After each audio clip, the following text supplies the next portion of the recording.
Hey circuit riders, well, we're feeling a little bit under the weather here. We have been for the past several days since we got back from New England. About a week after we got back, we started getting sick, and I don't know if it's a cold or COVID, or I can't find any home tests around here in the middle of the desert. So we're just riding it out as best we can. Just had a low-grade fever, a little bit stuffiness. I wouldn't mind if it was COVID because then I could get the immunity and we'd be over it. But we are tired of laying on our couch and watching TV, so we are going to go out today in the warm sunshine and try to burn some of this off and go for a little drive.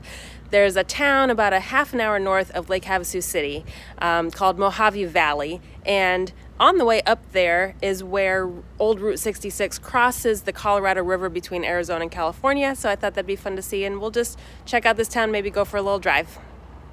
Oh, and by the way, as I was walking to the truck, I see that some wild burros have left a little package for us here on our campsite.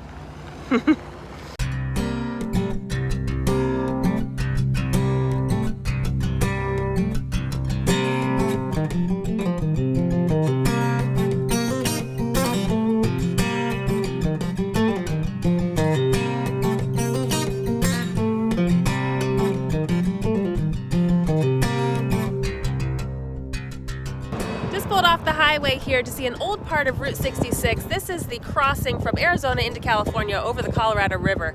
And this was the original Route 66 alignment in the 30s. In the 50s, it was rerouted to some towns north of here.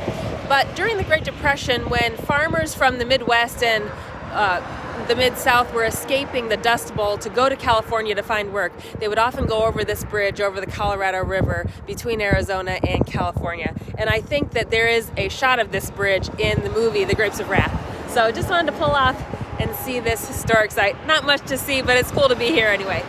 Okay, I just want to break in here. This is my bad for not doing my research before I recorded that segment at the bridge. The cement bridge that I'm showing you here was actually built in 1966. The original Old Trails Colorado River Bridge that took Route 66 traffic from 1916 to 1948 is this white arch bridge that's off to the left.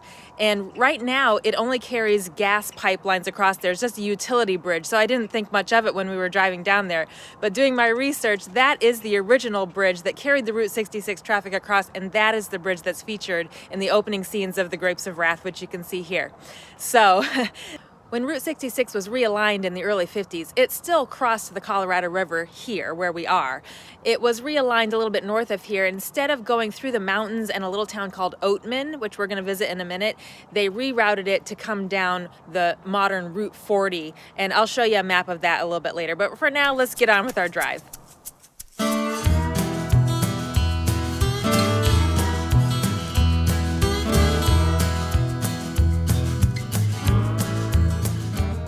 So just driving around here after we left the bridge, there are some signs for old Route 66 in this area, so I did a little research. This road is the 1930s alignment of old 66 that went from here up to the town of Kingman on an old road through Oatman. In 1952, Route 6 was realigned to follow what now is Route 40 up to Kingman. It's a little bit faster, but we're gonna drive this old route for a little bit and see where it goes.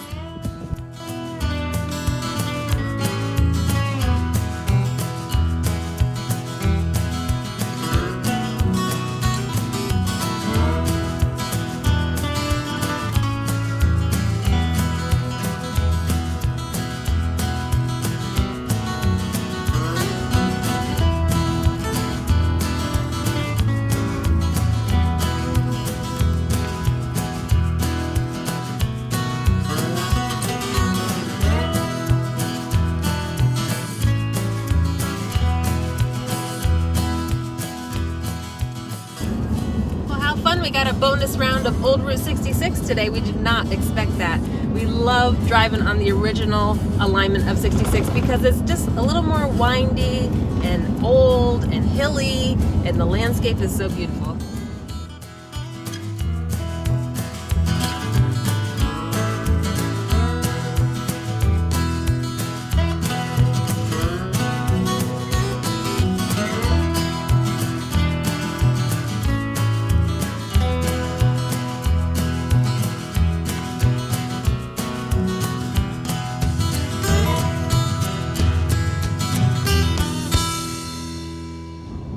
as we go up through this mountain here, I can see the reasoning for rerouting 66 back around to the highway route, because I'm sure that was a more straightforward route.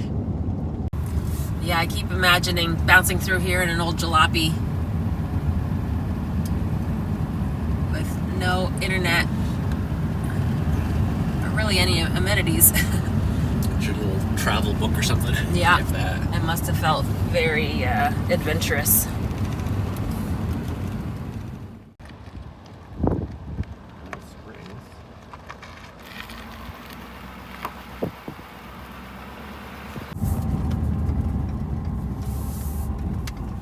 It's pretty.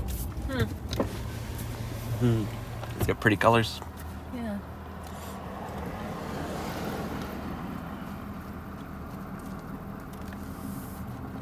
Oh, is he gonna cross the road? That one has been fed through car windows before. Oh, We're gonna keep going, buddy. Hi, buddy. Look at him. He was hoping to get something. No, he's still trying.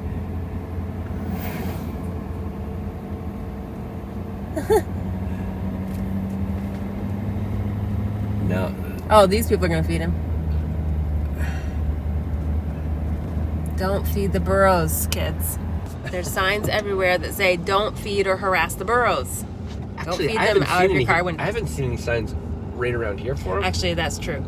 Down by our campground, there's lots of signs, but up here, we haven't seen any. That little burro had been fed through many a vehicle window, you could tell. Like, oh. Historic Oatman, established 1915.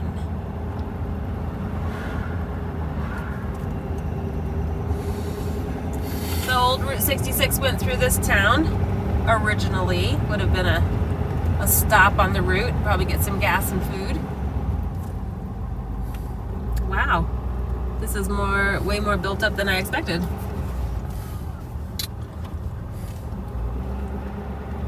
Sure as a truck can get through here. I mean, I can, but it's still funny. Huh. There's a wild burro that wandered into town. Aw, poor guy. He's just looking for a snack. There's 3 of them here. That's crazy. That's a little crazy.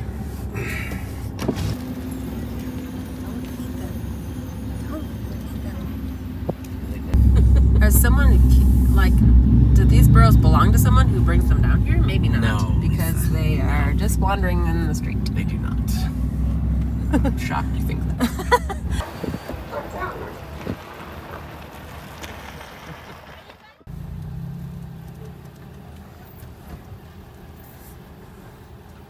Need to see him.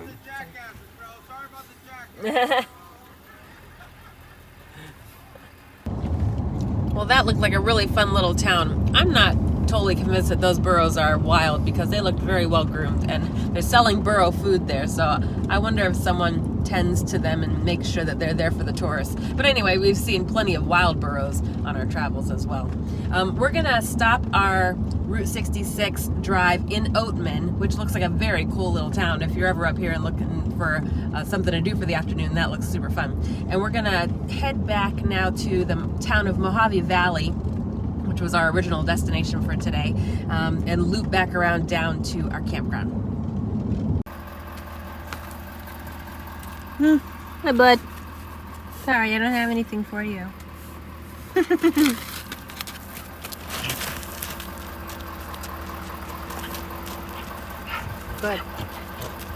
I don't want to go here. Yeah, that's fine. I didn't want him facing the truck.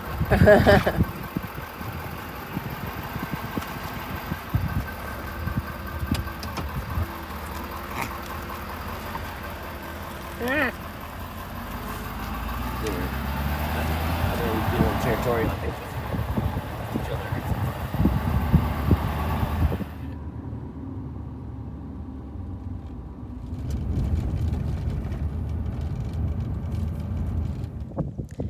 So I wanted to pull over to this. We've just crossed the river into Nevada, and this is the point where Nevada, Arizona, and California meet on the map, that little sharp point at the bottom of Nevada. So down this dirt road is California, across the river is Arizona.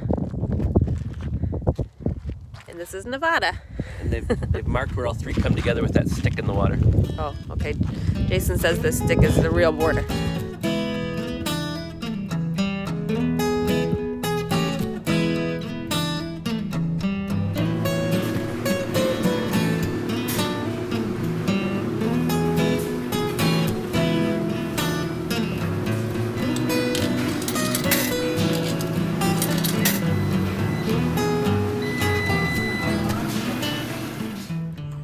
While I'm waiting for my laundry here, I just wanted to share a few thoughts on being in this area of western Arizona and along the California border for the past couple of weeks.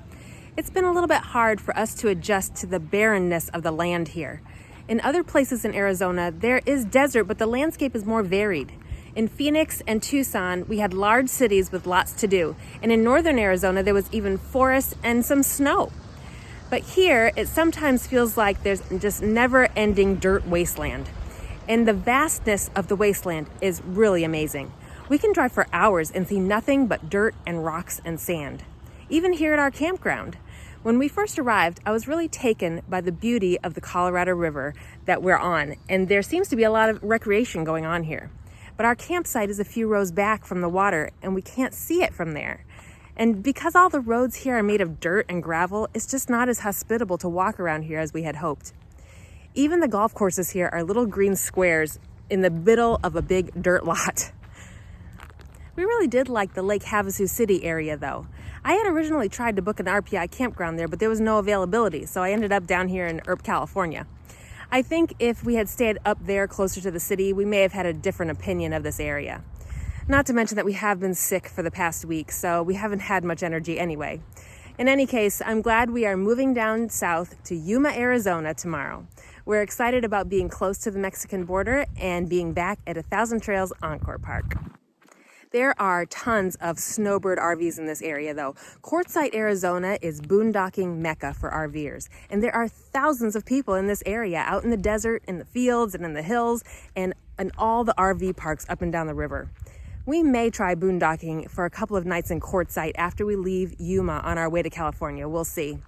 It's clearly a desirable destination though for wintering in the Southwest. But for us, we have really been missing the landscape and the lush green of the East Coast, and we especially noticed the lack of it here. Anyway, the beauty of RVing is that if you don't like one place, you're never too far from the next place. So we will see you in Yuma next week and maybe take a day trip south of the border. Until then, I hope you're well and exploring outside your door. Bye guys.